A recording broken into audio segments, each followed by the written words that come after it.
semuanya, apa kabarnya nih? Hari ini kami kelompok 1 akan menunjukkan video pembelajaran tentang mengenali, menyadari, dan menghargai keragaman identitas. Semoga kalian suka ya videonya. Yuk kita belajar sama-sama. Nah, yang pertama, kita harus tahu dong apa sih identitas itu? Identitas itu adalah bagian dari konsep diri seseorang yang berasal dari pengetahuan mereka tentang keanggotaan dalam suatu kelompok sosial bersamaan dengan signifikasi, nilai, dan emosional dari keanggotaan tersebut. Nah, kalau menurut Kamus Besar Bahasa Indonesia atau yang disingkat KBBI, identitas didefinisikan sebagai ciri-ciri atau keadaan khusus seseorang. Identitas itu beragam loh teman-teman. Terus bagaimana sih kita bisa mengenali keragaman identitas itu? Yang telah kita semua ketahui, manusia merupakan makhluk sosial, yaitu makhluk yang berhubungan secara timbal balik dengan manusia lain. Sebagai makhluk sosial, manusia selalu berkeinginan untuk melakukan interaksi satu dengan lainnya. Interaksi itu bukan hanya individu dengan individu loh teman-teman, tetapi juga dapat antar kelompok dan antar individu dan kelompok. Cara lain yang bisa kita lakukan untuk mengenal identitas individu itu adalah bersosialisasi. Menurut Kamus Besar Bahasa Indonesia, sosialisasi berarti proses belajar seseorang anggota masyarakat untuk mengenal dan menghayati kebudayaan masyarakat dalam lingkungannya. Melalui sosialisasi inilah, individu atau kelompok dapat menunjukkan nilai-nilai yang dianutnya. Terus, apa sih tujuannya? Tujuannya, ya pasti dong untuk mengenalkan atau bermaksud untuk memengaruhi yang lain identitas kita. Wah, semua udah tahu kan nih apa itu identitas dan bagaimana cara kita mengenalinya? Seperti kata Jessica, di dunia ini ada beragam identitas, baik identitas individu maupun identitas kelompok. Identitas itu dapat terbentuk secara alamiah atau sosial. Kita masuk ke contoh yang paling sederhana aja nih, yaitu Indonesia. Indonesia merupakan negeri yang akan keberagaman, terletak di tempat strategis, diapit dua benua dan dua samudra. Memiliki banyak suku bangsa, bahasa, ribuan pulau, dan kebudayaan. Namun, dalam keberagaman tersebut, bangsa Indonesia ingin menjadi satu kesatuan yang tak terpisahkan. Oleh karena itu, Indonesia menganut semboyan Bhinneka Tunggal Ika. Nah, untuk lebih mengerti lagi, yuk kita nonton video singkat mengenai keragaman budaya Indonesia.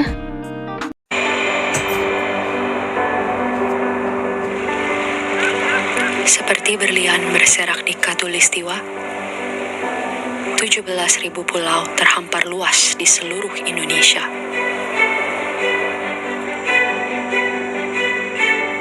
Lebih dari 700 bahasa, 300 suku, beragam budaya dan agama, tak mampu menghalangi kita menjadi bangsa yang satu.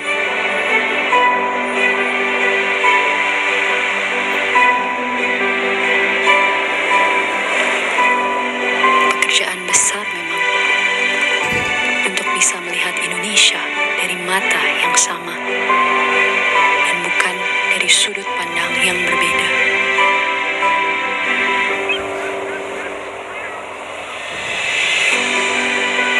Tetapi ini Indonesia, tanah kaya yang masyhur akan perbedaan dan keramahannya. Tanah lahirnya masyarakat yang terbuka dan memiliki daya juang tinggi.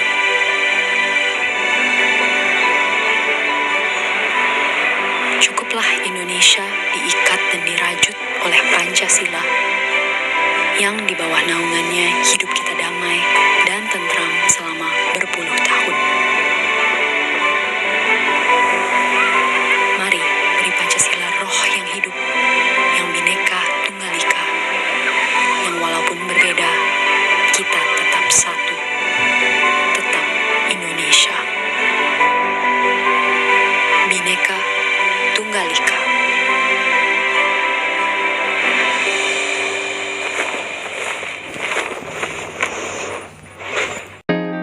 Hehehe, video di sebelah inilah yang menunjukkan keragaman budaya Indonesia yang menjadi identitas bahasa Indonesia.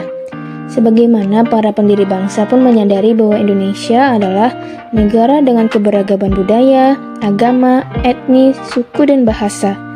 Keberagaman adalah bagian dari kekayaan bangsa Indonesia yang harus dihormati dan perlu dijaga. Kita sebagai generasi muda penerus bangsa juga harus memiliki kesadaran tentang kebinekaan. Kesadaran tentang kebinekaan harus dilanjut dengan maksud untuk mengenali yang lain.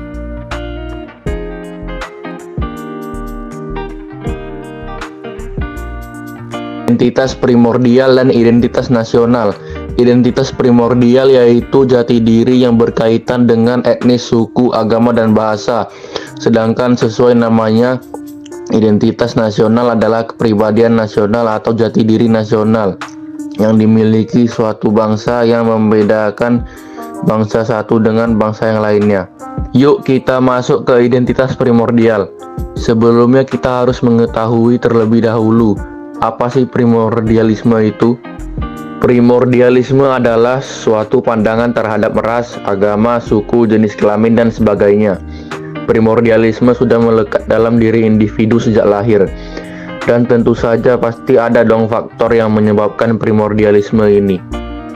Yang pertama, adanya suatu yang dianggap istimewa dalam suatu kelompok, seperti agama, budaya, dan suku. Yang kedua, adanya suatu sikap untuk mempertahankan keruntuhan suatu kelompok dari ancaman luar. Dan yang terakhir, adanya nilai yang berkaitan dengan sistem keyakinan seperti nilai-nilai agama. Faktor-faktor inilah yang menyebabkan keterkaitan seseorang di dalam sebuah kelompok atas dasar ikatan kekerabatan, adat istiadat, dan suku bangsa.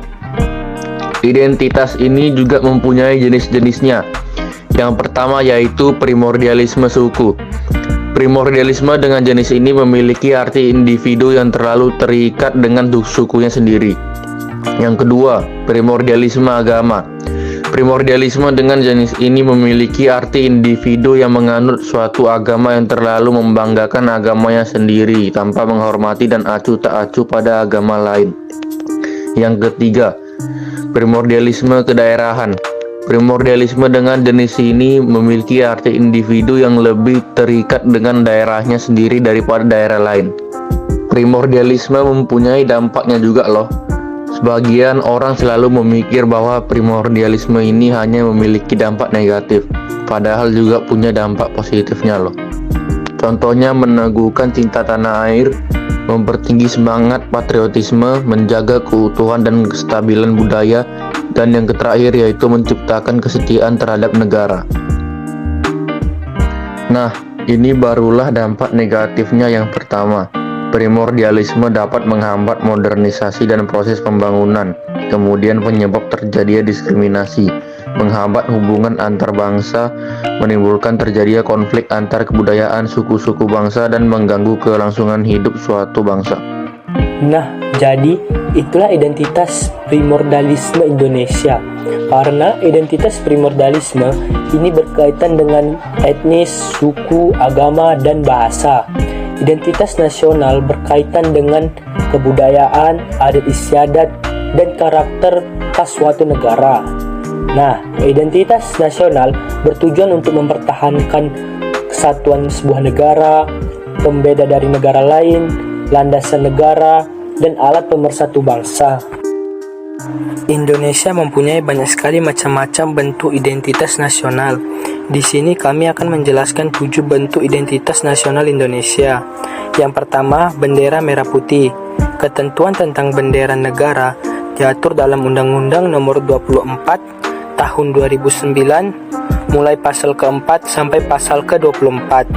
Bendera warna merah putih dikibarkan pertama kali pada tanggal 17 Agustus 1945, tetapi telah ditunjukkan pada peristiwa Sumpah Pemuda tahun 1928. Bendera negara dikibarkan pada Proklamasi Kemerdekaan Indonesia tanggal 17 Agustus 1945 di Jalan Pegangsaan Timur nomor 56 Jakarta. Disebut bendera pusaka Sang Saka Merah Putih. Bendera ini dijahit oleh Ibu Fatmawati, istri Presiden Soekarno. Nah, selanjutnya yaitu bahasa Indonesia.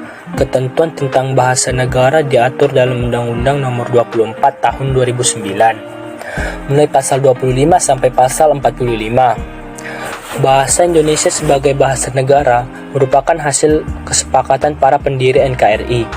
Bahasa Indonesia ini berasal dari rumpun bahasa Melayu yang dipergunakan sebagai bahasa pergaulan, kemudian diangkat dan diikrarkan sebagai bahasa persatuan pada Kongres Pemuda II pada tanggal 28 Oktober 1928. Ketentuan tentang lambang negara diatur dalam Undang-Undang Nomor 24 Tahun 2009 mulai pasal 46 sampai 57. Pada burung Garuda, ketentuan tentang lambang negara diatur dalam Undang-Undang Nomor 24 Tahun 2009 mulai pasal 46 sampai 57. Garuda adalah burung khas Indonesia yang dijadikan lambang negara. Di tengah-tengah perisai burung Garuda yang terdapat sebuah garis hitam tebal yang melukis khatulistiwa. Nah, ini dia makna-makna lambang Garuda Pancasila yang telah kita pelajari dari SD dan juga SMP. Yang pertama, Garuda Pancasila merupakan burung Garuda yang sudah dikenali melalui mitologi kuno. Burung Garuda digunakan sebagai lambang negara untuk menggambarkan bahwa negara Indonesia adalah bangsa yang besar dan negara yang kuat. Yang kedua, warna keemasan yang dijadikan warna pada burung Garuda merupakan gambaran keanggunan dan kejayaan Indonesia. Yang ketiga, paruh, cakar, sayap, dan juga ekor yang dimiliki burung Garuda ini menggambarkan kekuatan pembangunan dan tenaga yang sangat besar. Nah, ini dia penjelasan tentang masing-masing bagian tubuh burung Garuda. Dan yang terakhir, kedua kaki burung Garuda yang mencengkram pita bertulisan Bhinneka Tunggal Ika. Semboyan tersebut berasal dari buku Sutasoma karangan Empu Tantular yang memiliki makna berbeda-beda tetapi tetap satu jua. Dan pada perisai ini terdapat 5 buah ruang yang mewujudkan dasar Pancasila. Wah, banyak juga ya makna dari bagian-bagian lambang negara kita. Selain lambang, ada juga yang sering kita nyanyikan nih di tiap hari Senin, yaitu lagu Indonesia Raya. Ketentuan tentang lagu kebangsaan Indonesia Raya diatur dalam Undang-Undang Nomor 24 Tahun 2009 mulai pasal 58 sampai 64. Indonesia Raya sebagai lagu kebangsaan yang diciptakan oleh Wek Rudolf Supratman pada 28 Oktober 1928. Lagu Indonesia Raya dinyanyikan untuk pertama kali sebagai lagu kebangsaan negara. Setelah itu, ada juga yang sering kita dengar di hari Senin, yaitu Undang-Undang Dasar Negara Republik Indonesia tahun 1945. Nah, undang-undang ini disahkan oleh PPKI pada 18 Agustus 1945 sebagai hukum dasar negara Republik Indonesia dan identitas nasional. Setelah itu, juga tadi telah disinggung oleh Albert, yaitu semboyan Bhinneka Tunggal Ika. Pasti semuanya udah tahu dong, semboyan ini memiliki arti berbeda-beda tetapi tetap satu jua.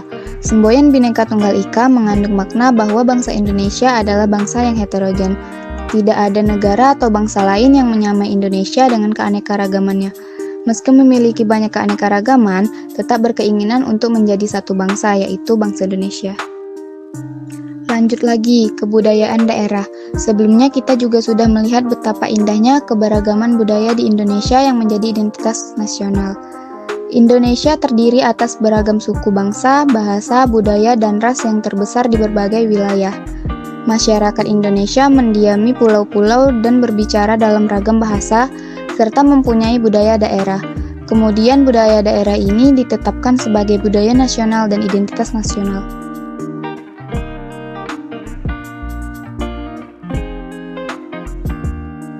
Sebelum mengakhiri pembelajaran ini, yuk nonton video lagi.